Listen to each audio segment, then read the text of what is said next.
Hi guys, in this tutorial I'll show you how to easily create a headlight flare effect in After Effects. Let's get started. To make the effect accurate and ensure it follows the headlight perfectly, we first need to track the footage. Begin by creating a new null object. Then select the original clip and click Track Motion.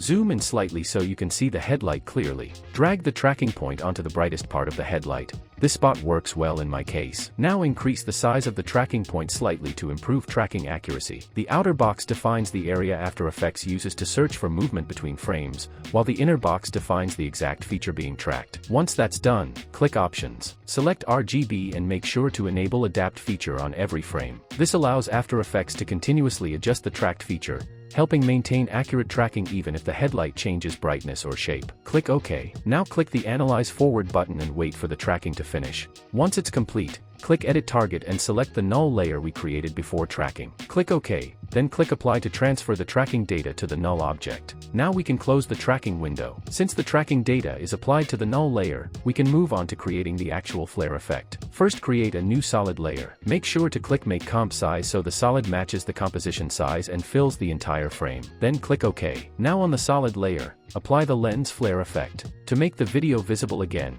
click Toggle Switches / Modes and set the solid layer's blend mode to screen.